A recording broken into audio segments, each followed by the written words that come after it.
Okay, welcome to part 2. As you can see on the screen, I just finished editing the first one, and this is me making the intro for the second one. We still have like about an hour and a half to go. So lots of stuff to talk about here, lots of stuff that I already talked about here more correctly. And yeah, welcome to part 2. If you didn't see part 1, please go and watch that. We're essentially talking about the difference between the campaign and the maps, and the main problem with PoE 2, also making it feel like PoE 1. Why the fuck is there a PoE 2 if PoE 1 exists? All that and more we're talking about here. Enjoy.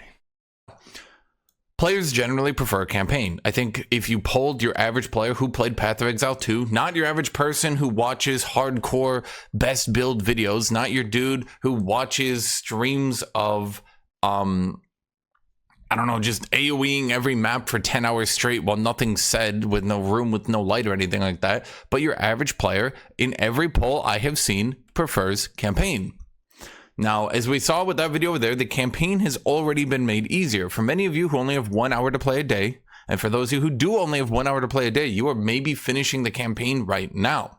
A lot of these people like this, you don't realize that a lot of these good reviews, a lot of these people talking up the campaign, a lot of these people hyping this shit up are still in the campaign. They are finishing the campaign. They are maybe getting into maps and then they're dropping the game. Campaign has already been made easier. Multiple buffs to item drop rates. This I 100% agree. Campaign, the thing is with the problem with the campaign is it is balance for the player who has no knowledge of the campaign. Right? If you're a brand new player and you've never played this game, campaign is actually like decently hard. I wouldn't say it's very hard, but it's decently hard, especially if like you have no ARPG experience. But by the time you finish the campaign at least once, maybe twice if you're like brand new and you go for the third time, campaign is a fucking joke. If we use, for example, like let's compare it to like, because we like to compare it to Elden Ring, we might as well stick to it, right? Comparing it to Elden Ring, Morgoth, like the first story boss that you're supposed to fight, like to progress, even though you can skip him, right? Morgoth or whatever his name is. Even if you know what he does, because the attacks are so fast, like, yeah, the first time you go into him and like, you never played Souls-likes, whatever, like you never played Dark Souls, you never played Elden Ring, yada, yada, yada, right? The telegraphs are there, but they are very short to the point where people will die multiple times, like tens of times, 10, 20 plus times. I've seen people, okay, that would die to that boss because even though they see the telegraph, it takes too long. Like for them to, the telegraph is too short, so it takes them too long to act upon it. Also knowing which side to dodge, a lot of learning. So, and even after you learn all of that, and you know all of these telegraphs, and you make a brand new character, and this time you go straight to him instead of going around and like over leveling him, he can still do a lot of damage. You can still die pretty easily. You still have to play the game, right? The design, and again, I think that design might be too much for ARPG players because clearly, based on the comments I've gotten, their IQ is like fucking room temperature, and that might be a compliment. And they think get good in an ARPG means anything because the game requires zero skill. Like that. So maybe for them, that would be too much. I get it. But I feel like the bosses are just way too easy, and the stun system and the freeze system should go away. Like, if you stun, you shouldn't be able to freeze. If you freeze, you shouldn't be able to stun. It's the same exact fucking thing. It makes no sense for the stun and the freeze to happen in conjecture. So it's like you stun, he gets out of the stun, now you freeze, and by the time the freeze ends, you can start building up the stun again. Maybe like it will take a bit, but it's like there's some dodging involved. You dodge for like 5 seconds, then you can insta-stun, then by the time the stun ends, you can already freeze him. That's stupid. Okay, that shit needs to like either be obliterated or like completely rebalanced. Anyways, let's keep going. Multiple nerfs to enemy types and some bosses, and it is unlikely to get the developer addressing it ever making it harder again. Yep. Okay, I saw this a lot. One of the problems is what the developers will never really do is make the campaign harder. And worse than that, the campaign at launch was just hard enough that you had to actually go into those ARPG mechanics, the fun ones that a lot of people like rolling new items, gambling, trying to pick up every item, turn it into a magic one, finding good stuff. Like, you had to do all these things to be strong. The increase to item drop rates alone substantially reduce the difficulty of the game. It is obviously a item game. It is fundamentally. When you give people more rares, when you double or even triple the amount of rares in the game, I think people have suspected the amount of rares you get in the early game went up by about triple. When you do that, the campaign becomes substantially easier. I played through the campaign again on a monk without using any ability. Bro, honestly, if you're level 2, right, like you just finished the tutorial, you go into town, let's say this is your second character, and you, like, whatever, let's say you had a bow, right? You make that bow rare with, like, at least 2 damage modifier, let's say plus fire, plus cold damage, let's say 1 to 4, and like 3 to 5, whatever the fire and cold are, right? You, just that alone, you are good to go until basically Executioner, and maybe even like Executioner is gonna be easy. It is absurd how strong making like one decent, it's not even good, it's not even decent, like just one rare item for your weapon can make you. That it just shows how easy the game is. Like, there's like almost no advancement of like monster power or monster HP throughout. It's just again, game, in my opinion, right now in its current state, which again, it's early access, the balancing is kind of a joke. Like, it's really, really bad. Abilities, anything at all, just using items I found on the ground. I was able to hold left click on every boss except for about one in Act 1. Didn't dodge, nothing. Sat in front of him, popping health potions, holding left click, and I beat every single boss in The only one who couldn't do it on, unless he would stun, lock, and freeze, would be Executioner, just because of the guillotine. Guillotine, unless like you have a lot of fucking HP, kind of one-shots you. Act 1. It was kind of funny, but 1. It's also kind of sad that they have already dumbed down the game that much from the game that people enjoyed. Yeah. Endgame maps see a dramatic fall off in player base. I will finish the rest of this video later. I just want to go over this right here. Endgame maps see a dramatic fall off in player base. This is inarguable. This has always been true. PoE 1 proves that endgame maps are not interesting for players. PoE 1 loses 60 to 70% of its player base within 1 month of a season. Nobody seems interested in playing without a forced reset. PoE 1 has almost no lasting appeal when new content isn't being released. All these statements I just said are true. They might anger you, they might make you upset, but they are all true. Nobody plays Path to Exile 1. It is a very low played game for a supposed AAA game, for supposed one of the best ARPGs of all time. It has currently less than 1/5 of the concurrent player base that Diablo 2 has. Well, I don't know if he can tell how many people are on Diablo 2. He can only tell based on, like, I guess, Steam charts. Is Diablo 2 even on Steam? I don't think so, does it? Store.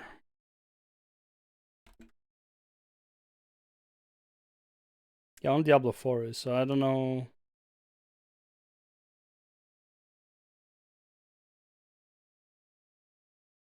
Yeah, I have no idea how he knows the amount of players for Diablo 2, but yeah.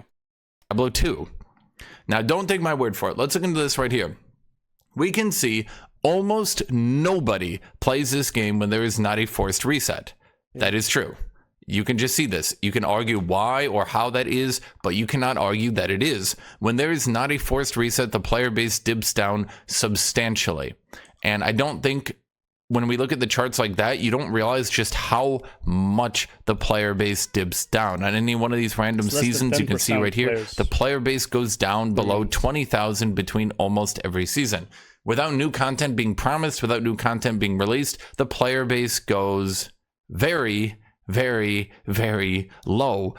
We have a 24-hour peak of 8,000. Once again, that is less than 1/5 of Diablo 2's from the stats that I've seen. This is all true. They lose 60 to 70% of their player base within 1 month of a season. Once again, Which, by we can the way, see here. Diablo 2 is literally a campaign game. It's literally all you do in there. You run the campaign over and over. Like, yeah, there's like some end game, like with some Ubers, whatever, and like bail runs and all that stuff. But it's like for the majority, it's like, I would say majority of players are playing it for the campaign, which is, again, in 2024, 2025, not that good. It's whatever. But like, for what it was fantastic. But it's weird that there's still, if he's correct, there's still more players playing the campaigns of Diablo 2 than there are playing Path of Exile, which is supposed to be peak ARPG. Which again, because they're focusing on the wrong thing. They're focusing on this end game that majority of people just don't care about. It's good to focus on end game. The way they are focusing on end game, in my opinion, the majority of people don't care about. 168,000, and then when is that? December 4th. So once we look at January 1st to 3rd, we can see it's about 80,000. So once again, they lost slightly over 50% of their player base on that month. On this month, we have 165,000 on August there. When we look at September, we are once again looking, this one lost about 70% of its player base. No matter how you argue it, no matter how you look at it, the stats are here. We can see them. Steam released them. PoE1 loses about 60 to 70%. I'm going to keep emphasizing this because I want this to hurt to read. PoE1 loses 60 to 70% of their player base within 1 month of a season. Almost nobody seems interested in playing without a forced reset, and it has almost no lasting appeal when new content isn't being released. This is not a darling game that is appreciated by everyone and everyone is liking it and it's amongst the greatest games ever released ever. Just to drive home my point, let's talk about a game that does not get new content. Let's talk about a game that is just sitting there forever. So here's Elden Ring. Let's look at Elden Ring, Max. Here's the DLC, and then here's the player base. And then let's actually shrink this to when it had no new content being released right here. And we can see just through here that the player base, although it kind of goes up when the expansion is going around and it kind of goes up and down near patches, Elden Ring, despite getting no new content, has a dramatically larger player base than Path of Exile 2. Even after... To add to that, not only does it not have new content, it has no end game at all. There is no end game in Elden Ring. There is literally only the campaign.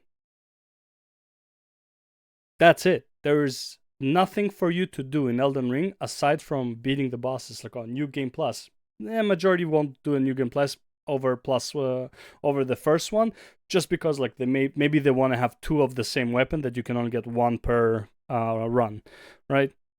Most people are not doing New Game Plus 2, plus 3, plus 4, plus 5, plus 6, or 7, okay? Like, they're just doing the New Game Plus 1, right? So, there is no end game.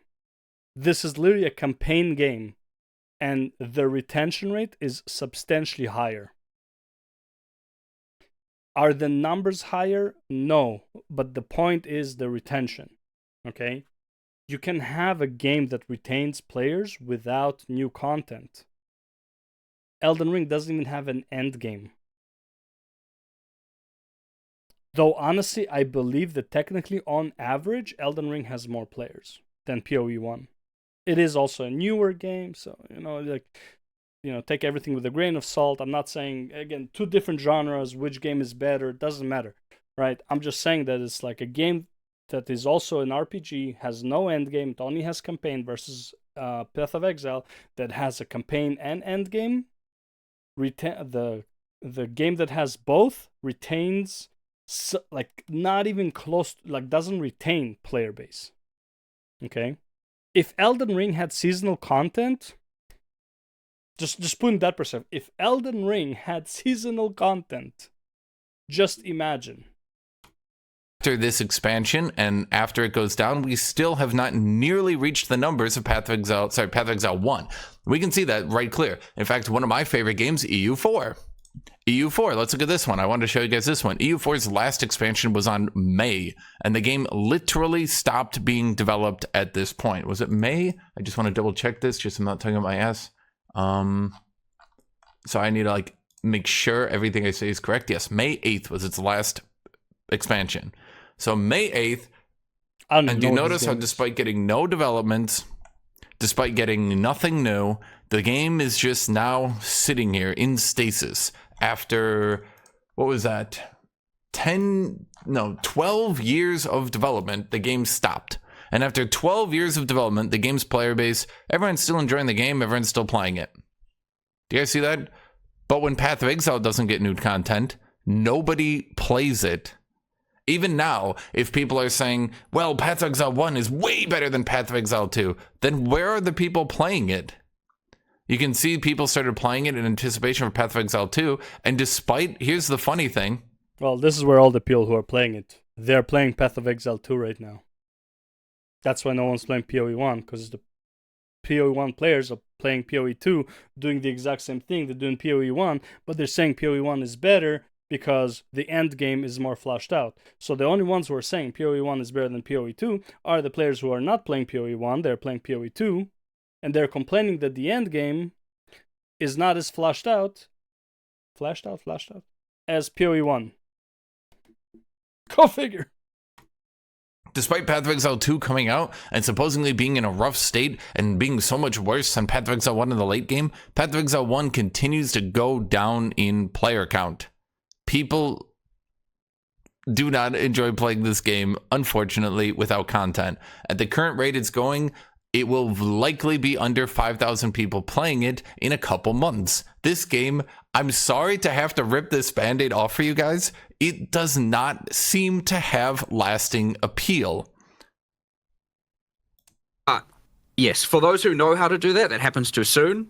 And for those who don't know how to do it, they're like getting stuck in a hole and finding themselves very lost. So, yeah, 2 sets of improvements. The people that are going to obliterate everything, they're going to have their fun no matter what. They'll get there a bit later, sure. If that fun, he says that again, it frustrates me a lot. Fun, the only thing you think is fun is obliterating the map?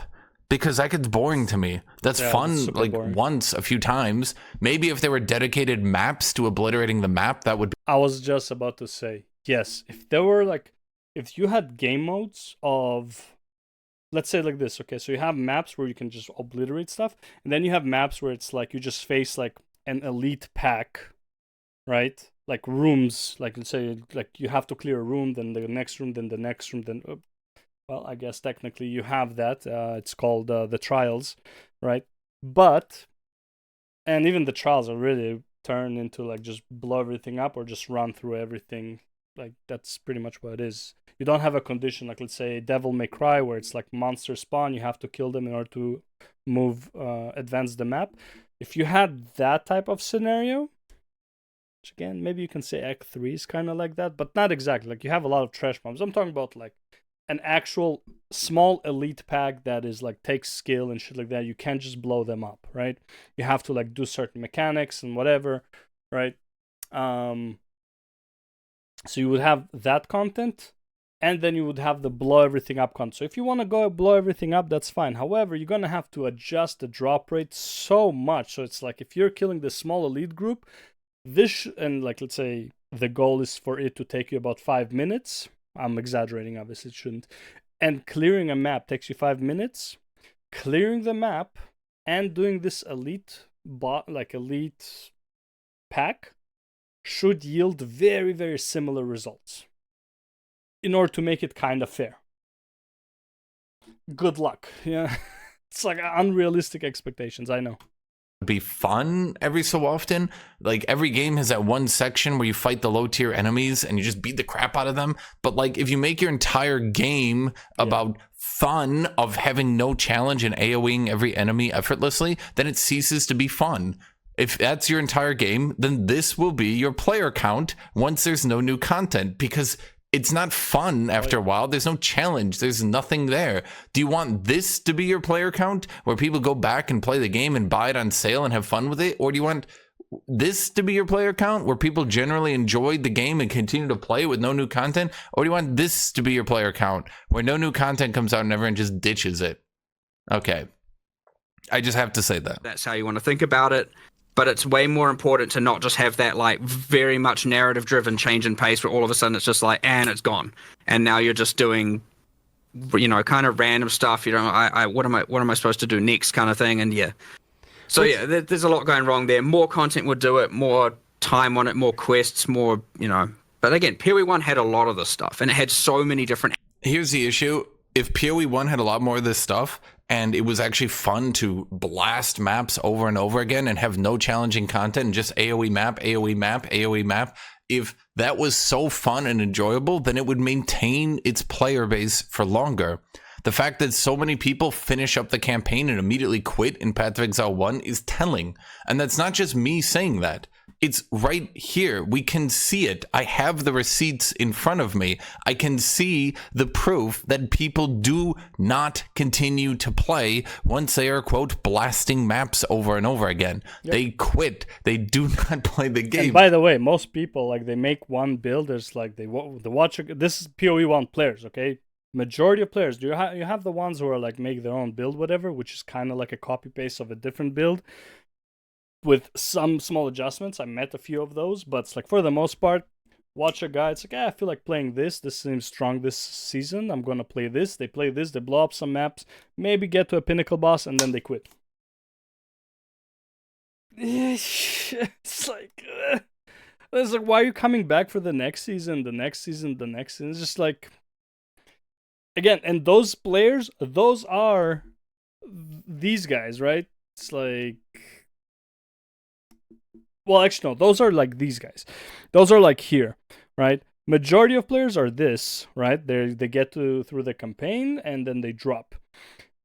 Then you have the ones who are like, okay, I'm going to do some maps with this strong-ass build, and I'm going to like do a pinnacle or two, and then call it quits. And then you have these guys at the bottom.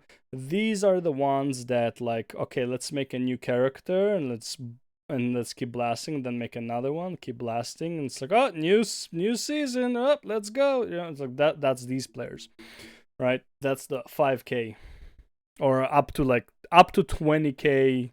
Most of the times, like 10K, but yeah. You're catering. Okay, let me put it this way in the most blunt way possible. The developers very much seem to be catering to this 10% of the players down here who continue to play through the seasons, and not these 100% players here who come back to enjoy the game over and over again. These players seem to keep getting forgotten, and these players seem to be getting catered exclusively to. Even when these... This is actually like a very funny point. This reminds me of like... there was this Elden Ring thing where like PvP players were demanding, kind of, it at least sounded like it, that FromSoft make the game more for them, for the PvPers. And I thought that was the dumbest shit ever. And their reasoning is because they are the dedicated players who play the game all the time. They are like 2% of the player base, if that, the PvPers. If FromSoft made the game more for those 2% and not more for the 98% that fucking left, they would be losing money. No, you want to make the game more for the 98% that are leaving. Why? Because they are the ones who will give you more money so you can make more gameplay. If, let's say, you want, like, the best way to make more content for the 2%, right? Let's say you really want to increase the PvP in your game, like, let's say Elden Ring, right? You really want to cater to these PvPers. Your best course of action is to make more content for the 98%, DLCs, whatever, so they will pay for you to develop the game for the 2%. That is how it would work. Not the other way around. If you cater your game to the 2%, no one is going to play it. You're just literally killing your game. Which, again, I don't want to say Path of Exile is a dead game, but the numbers are really low between seasons. Maybe that's the goal, I don't know. But I feel like people do get tired of it at some point, especially when there's more and more games with seasons coming out. these players are saying, hey man, we would enjoy more of this type of content. That developers say, oh, but these players enjoy that type of content, so that's all we're going to give them. Yeah. That's a problem. That's obviously a problem. Axes. If you didn't like one thing, you could do another. If you didn't like that, you could do another, and you could do certain things earlier or later. And we just need to get to that point where there's just more better without overcomplicating everything. But that's a problem. Having more builds. I'm going to keep showing this because I want it to feel painful to look at it. Having more builds is not keeping your player base because they're all. PoE 1 has a lot of builds. You know what they all do? Blow everything up. It's a different, like, right-clicking has a different animation for the 50 builds that you have in PoE 1, but right-clicking still does the same thing. Wipes the screen, like, no screen. That's it. So you might have 50 builds, but if they're doing the exact same thing, you have one build. All boring to play. They're all just AoE mashers. Having more ways to AoE mash enemies does not keep your players because you're just AoE mashing them. Having more expedition, ritual, breach, whatever you call them in Path of Exile 1. I'm sure there's like 5 more ways to AoE enemies, aren't there? Like 10 more, in fact, probably, if I had to guess. I don't even care what enemy types are. Are they demons? It doesn't matter. Monsters, relic? I don't even know what I'm AoEing in expeditions. I literally don't know. Like a relic thing? Are they like a demon? Were they summoned? What's my attachment? What special abilities do they do? I know one of them kind of summons a cool sword, but he gets AoE just like the others. What does it really matter? No, you're wrong. That is definitely, I am 99% sure that would be an ability for the swords. Something like that. Looks really cool. It looks really cool. It doesn't really matter because he dies instantly and he's super easy to like avoid his sword. So it's like it doesn't matter. I don't know what the hit actually does. I've never been hit by it because I was like, oh, big sword. I'm not just like, let me just step over here real quick. All right, dodged it. but it's like it doesn't matter if you keep designing all of these monsters with the different rigs and all that stuff, like the different abilities. They die instantly, so it's like, and that's exactly like what I was asking. It's like, who are you why design content that no one will interact with? Why are you designing pinnacle bosses if it takes too long for like 95% of the player base to even bother going for? This makes no sense. Like, why even design this if no one, aside from like these dedicated PoE obsessed people who never played any other game in their life, they only know PoE and they have absolutely zero skill in any other fucking game. Why are you like, you're catering the game to them, and that's fine because this is their genre. They're gonna die playing this game. But no one, like, how are you supposed to make money? Like, enough money to keep this going, to do more. Right, and like again, I know like, oh, but PoE, like clearly they make enough money. They funded PoE 2, all that stuff. Yes, that's great, but we might have had like PoE 4 by now if you could have gotten more players to keep playing the game.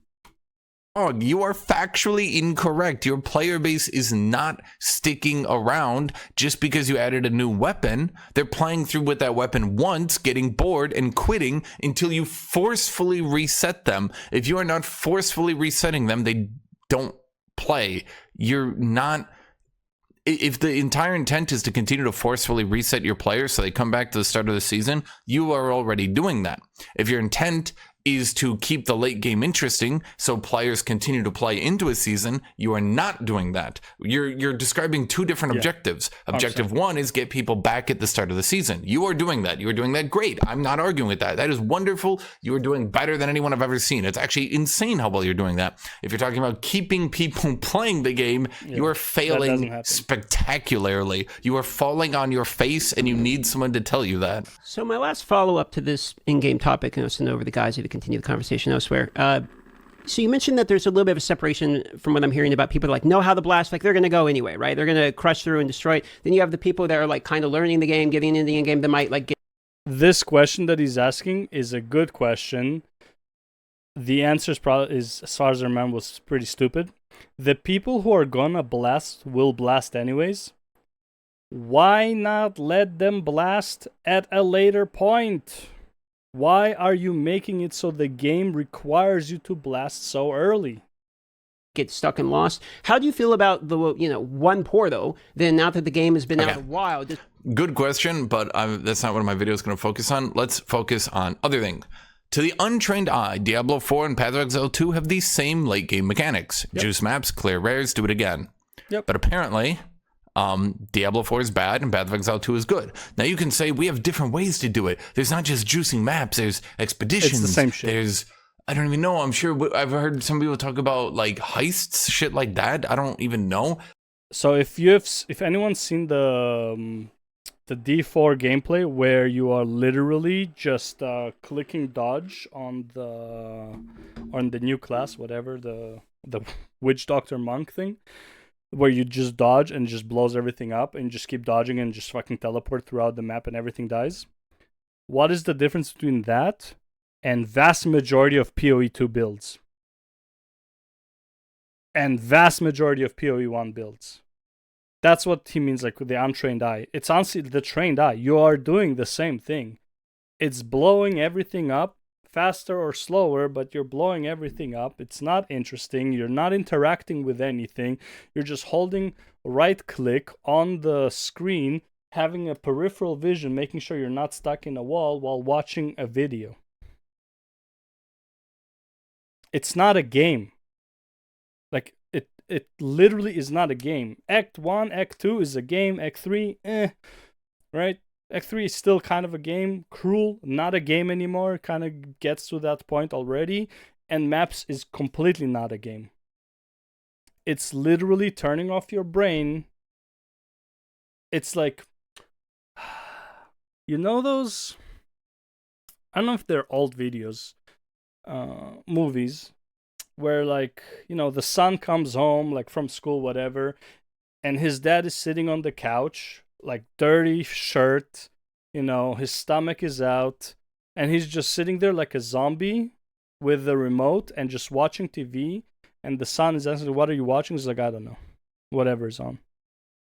That is what playing an ARPG right now in Endgame is. Any ARPG, by the way. Last Epoch is the least of these has the least of these problems, but it has a lot of other problems, like the campaign is boring and all that stuff, right? Then the end game is boring, but at least you're not like completely mindless when you're playing it. You're pretty mindless, but you're not completely mindless. Unlike PoE1, PoE2, Diablo 4, Diablo 3, Diablo 2, but that's like at that point, it's like you already beat the game multiple times, so it's like whatever, I don't care, right? Right now, that is the problem with PoE. Just turn off your brain. I'm sorry for the PoE1 players in my comments that don't understand this. I understand for you, it's like trying to get a working brain cell because you clearly have none, because you're about to say get good in the comments, or you already did. There is nothing to get good at in this game. The game is not challenging. That being said, is there challenging content? Yeah.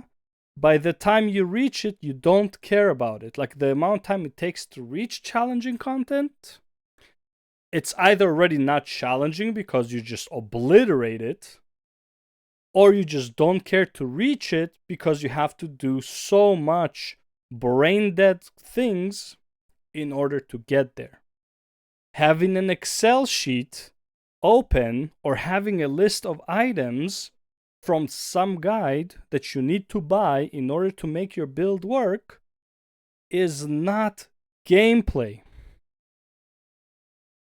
But like, nor is it a skill. It's copying a list. If going to the supermarket, okay, to Walmart, to Costco, whatever, with a list of products to buy, and buying those products is a skill, then anyone who can do that can play Path of Exile. Does that make sense to you? to the untrained eye, to me, I played Diablo 4, got really bored of it and dropped it. I played this game, I get to the late game, I'm bored of it less quickly. I think it's a more well-made game than Diablo 4 for sure, right? It's like I got two types of cars. This car is obviously more well-constructed. It's got more durability, okay? It's going to keep me safer. It's a better car, right? But like there's two cars. They're the same model, not even model. You know what I'm trying to say. You know what I'm trying to say here, right? I don't understand why some people, I feel like I'm taking crazy pills sometime, and I mean this in the exact Zoolander reference. They're the same thing.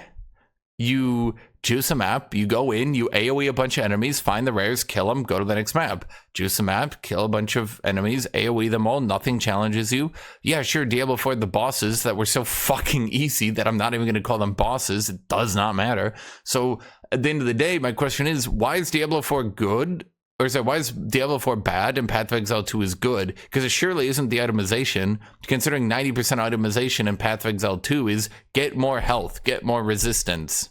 There's 90% of what you're doing with your itemization. Okay, let's move on to the next topic here. Claims that rerunning the campaign is boring are based on nothing. I see this all the time. I see this listed constantly. Rerunning the campaign would be boring. Surely you don't want me to do that.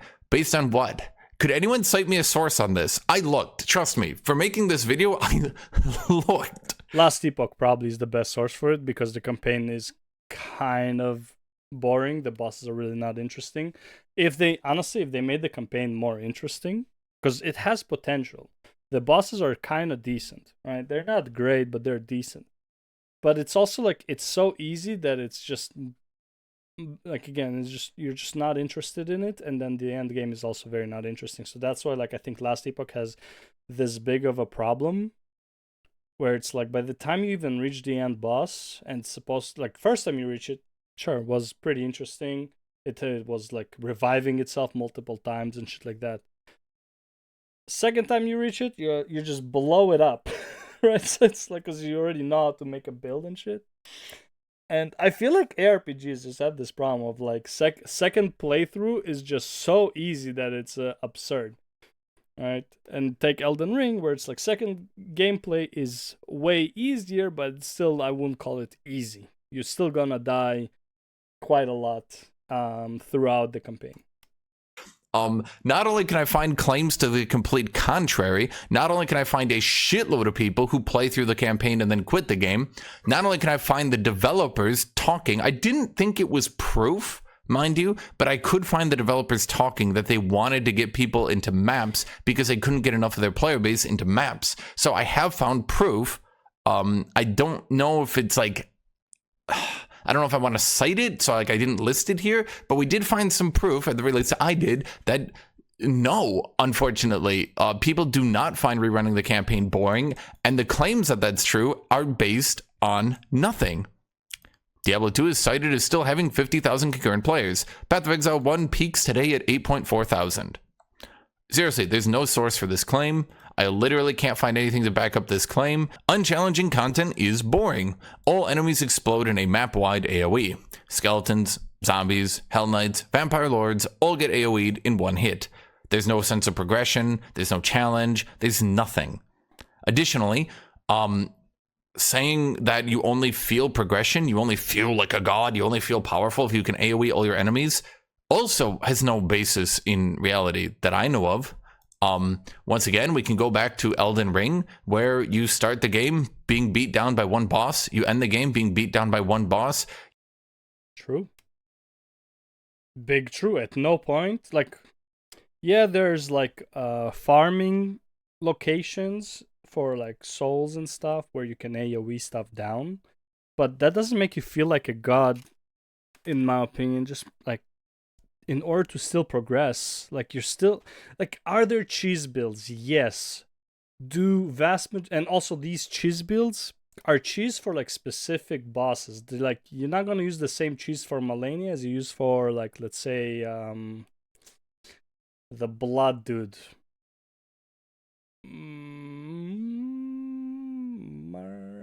I don't remember what his name is. Is the Margot family, whatever, right? Like the other the other Fell Omen boss that, with the blood. Nihil. Like that guy. The cheese for him is literally just like the infinite mana cheese and just beam him to death, and he phases while you're beaming him and everything. So it's like, that is the cheese for him. Melania, you can't do that. Why? Because she's gonna jump.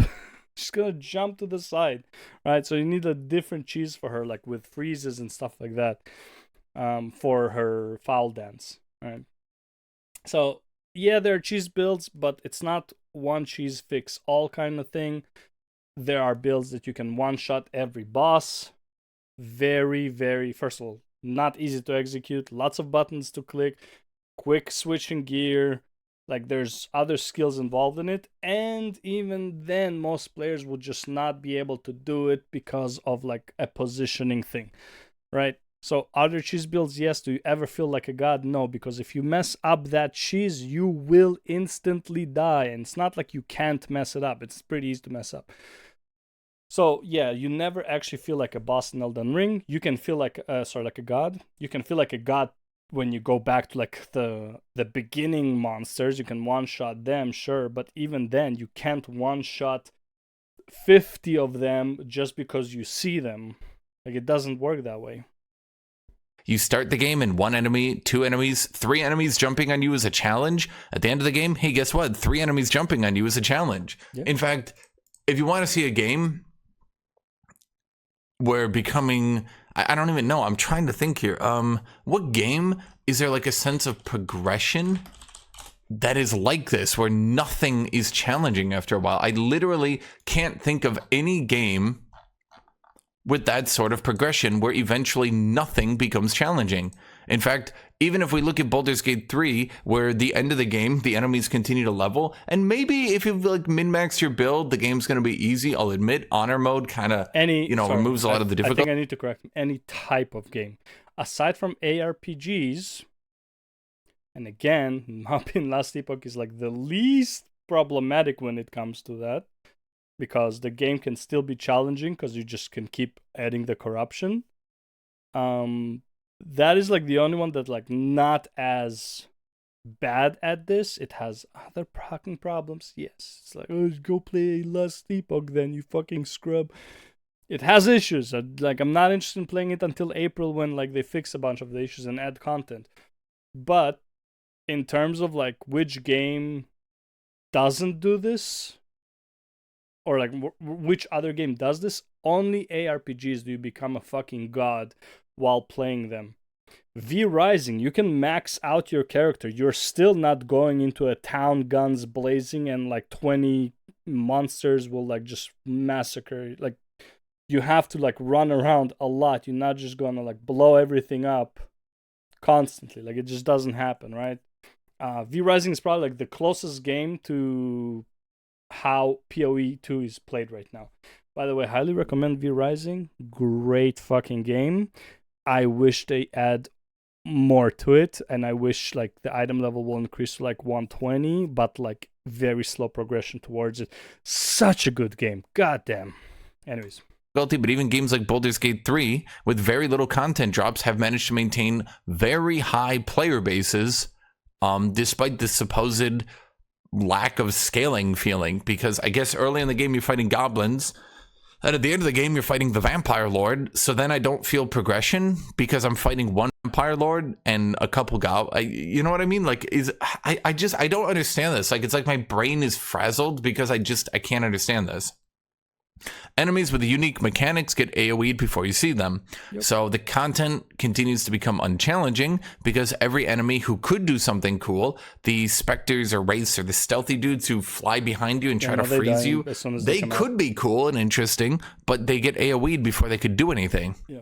And worse yet, enemies with unique mechanics are already getting nerfed to not challenge the player. While off-map meteor dude is very frustrating, and yes, he's bullshit, and yes, he should get nerfed. They're nerfing him so he has to walk real close to you, and then he's dead already. He's been dead for 5 seconds. Yeah. There's absolutely no way anyone dies to Meteor Man again, because every time he walks up to try to drop the meteor on you, he's just going to get AoE down. Every enemy is the same. You walk up, you press your kill button, and everything dies. Okay, let's talk about some issues in the late game that are really kind of ruining it for me. All league mechanics are unfair. Delirium, Breach, and Ritual are all massively unfair to the player. All spam enemies typically already in melee with you, unable to be kited. Yep. All spam such outrageous amounts of enemies, only AoE masher builds can stop them. Yep, and that's why I said, where it's just like, if the game is literally designed for AoE, you cannot play this game unless you have a build that is meant for AoE. It is impossible to actually do the content of the game. So the game is designed with the purpose of you making a build that blows everything up, because otherwise you cannot do the game mechanics. The game literally tells you, hey man, you want to do breaches, which by the way has a breach boss, which is not an AoE fight.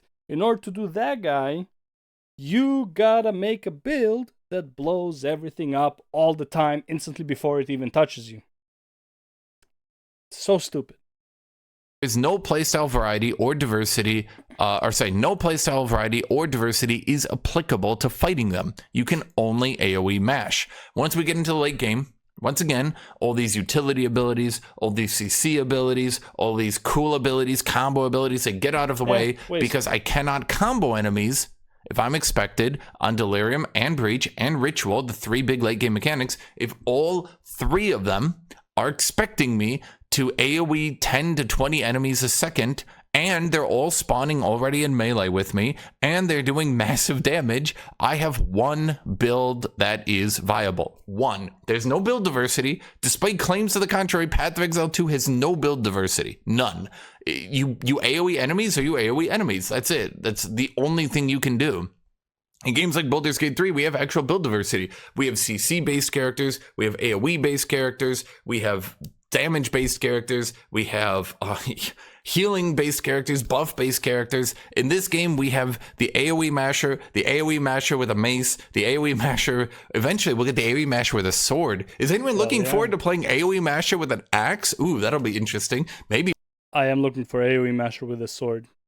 Hopefully, it would be like, a Master Yi type thing, Hopefully, you never know. Not spin to win, kind of tired of spin to win, but some like slash through enemies, and that creates chain reactions. Yeah, that would be fun for like a couple hours. Maybe we could play AoE masher that turns into a bear. Maps become very tedious. This is very much feedback to the developers. AoE spam every map is your only playstyle.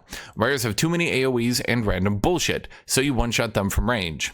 Most juicing just giga juices damage, so just one-shot them from range. By that I mean, most of the juicing doesn't make enemies use new abilities or do combos or have different weaknesses. Maybe they get double health, but when you armor break them or stun them in some way, they take half their health and damage. Ooh, so none of that. It's just the enemy now gets 20 billion times more elemental damage, and your elemental resists are reduced, and the enemies get elemental penetration, and you take more elemental damage, and they do another different type of elemental damage, and they do chaos damage, and like that's it. That's like 90% of the juicing. Yeah, so they just giga juice to one-shot you, so you just one-shot them from range. The thing is, you cannot juice their survivability because that would get in the way of blowing everything up. So much for my power fantasy for being tanky. Apparently, and I'll go to this later, my only power fantasy allowed is to one-shot people from range. Yeah. Ugh. Most difficult enemies are just unfair one-shots, so you one-shot them from range. Once again, Mr. Meteor Man one-shots you from range. So what do? One-shot him back. Mr. Corpse Explosion, well, he one-shots you from range. So what do? One-shot him back. Hell yeah. Most enemies get ludicrous speed boosts, wherein even if you were to try to cast some sort of CC ability, they would actually run up real quick to you, right next to you, and attack you before you could really even pull it off. Yeah. So you just one-shot them from range. Defenses do not nearly keep up with damage. You'll never believe this, so you just one-shot them from range. What? Wow. No. The vast diversity of one-shot every enemy before you interact with it. I don't know how the campaign became that. I feel like 2 different dev teams must have worked on this game. That's bosses exactly are unfair. People who designed the campaign and people who designed some of the classes did not only did they not design the late game and the end game, they got two different scripts to go off. It's like, hey, we want meaningful combat, like nice slow pace, a few monsters are attacking you, charging at you, and you need to deal with them, roll around, bosses have mechanics you have to dodge and stuff like that. That was okay. Team 1, you guys gonna handle that. Team 2, okay, listen, so we're gonna blow everything up as much as possible. Nothing matters. And just like bosses, no, we're gonna blow those up too. Pinnacle, no, we can just blow them up too. Like, just make it, Oh, what happened with team number 1? It doesn't matter what they do. We're just gonna have some abilities to just have so much damage in AOE that they're gonna blow everything up anyways at the end game. So just like let them have the little fun. We're gonna do this instead. Like literally that feels like what they told like their developers. Divide them into groups. Hey, you guys do this, you guys do this. Maybe then we'll decide what we want this game to be. We'll see based on player feedback. To die to. And I want to specify that bosses are fair. Most of their mechanics are telegraphed. Most of their mechanics are fair. Not all of them, but I wager like 95% of them. I don't think that bosses are unfair from like bosses no fair. That's what I'm saying. I mean, bosses are unfair to die to. Bosses get wildly different damage and even abilities at higher difficulty. See, one-shot them from range. I could fight a boss one time and easily tank through his attacks, but another time, just some wacky map modifier gave him ludicrous damage, so he one-shot me. So I just one-shot him from range better than he can do it to me. You rarely fight bosses and forget the fights. I understand. Like a juiced up boss might be just one-shotting you because of like all of the plus damage modifiers. So it's like you might as well just have a build that just one-shots him. And also there's like a lot of abilities, there's like they're not very telegraphed and you have to pay really a lot of attention to dodge them, and they do too much damage. So for example, I would say the Goliath, the Colossus, whatever, the huge guy that you fight, one of his attacks, like the dragging sword, where he like drags and just hits you, not very well, like that whole boss honestly is not very well telegraphed except like 2 or 3 abilities. And the reason they're not telegraphed is because you can't even see him. So I don't even know if him smashing the sword forward is telegraphed, because most of the time I can't see that hand, especially when he comes to your side, I guess this side, then his right arm is blocked, right? So you can't even see if he's like winding it up or anything. That I don't even know if he is. I'm just saying that even if he did, I wouldn't be able to tell. Personally, never died to that boss. I'm just saying that I've seen people die to him, to some stuff that I was like, oh, yeah, that's a weird one-shot. So you can get one-shot by those attacks and combos that you forgot about. For example, the Hyena Lord has an attack where he'll shoot a ranged projectile at you, then start shooting one, delay it for a bit, and then shoot it at you. Well, on difficulty 4, that ability does like 10 gorillion damage. So I got one shot by it, tried it again, dodged the first one, dodged the second one, third one was delayed, dodge rolled, and then he immediately hit me, so I died. So then I tried him the third time and I actually learned the technique, and then I realized, wait, why don't I just run up to him directly in melee, do so much damage that he gets stunned, and then I'll just kill him before the stun is over. Best way to fight any boss. Not on that. You might, like, even if you don't one-shot him, just run up to him. He cannot turn that fast compared to how fast you can run around him. You don't even need to dodge roll. You can just, like, run circles around him, and he won't be able to damage you. So it's like you run, hit, run, hit, run, hit. You can literally beat that boss with auto attacks, aside from, like, when he's, like, the hyenas come out. Aside from, like, the ad phase, if you just run circles around him, you will beat him with auto attacks. Yeah. One-shot them from range. Have you noticed the problem yet? Every solution to every single problem in the game right now is to one-shot every single enemy from range, which goes into this problem. The Power Fantasy is currently extremely limited to one playstyle. Only one type of player gets to have a Power Fantasy, the AoE spammer. Everyone else apparently does not get to have their Power Fantasy. AoE spam is apparently the only Power Fantasy that the devs can think of. Being tanky isn't allowed because it would make the game too easy, but one-shotting enemies is totally fair. Now I have seen like Thorns builds. I don't know how viable it is for like all content, because how are you gonna Thorns build something that one-shots you? But it is kind of cool to see Thorns build kind of working, so you just become a tank that just attacks by defending. But I haven't seen that person do like pinnacle bosses with that build, where he just reflects damage on the boss. Like I've seen him do like regular bosses. I haven't seen him do pinnacle. Maybe he did by now. AoEing enemies with big damage is meaningless because all enemies die easy. Once again, what does it matter if I'm AoEing a skeleton, a zombie, a goblin, a demon, a blood knight, the vampire lord, Diablo himself? They're all dying in one hit. Yeah. So what does it matter? I don't feel better. They're all dying in one hit. If there was a map where the enemy pack count was reduced by like 80%, so instead of waves of zombies, let me try that again. So instead of waves of zombies coming at me, it was like a couple blood knights, and the blood knights were really tanky and tough to beat. That would be interesting. That would diversify my gameplay. But apparently, that would, that wouldn't be the power fantasy. The one power fantasy we're allowed to have. AoEing everything overshadows everything so hard that nothing else matters.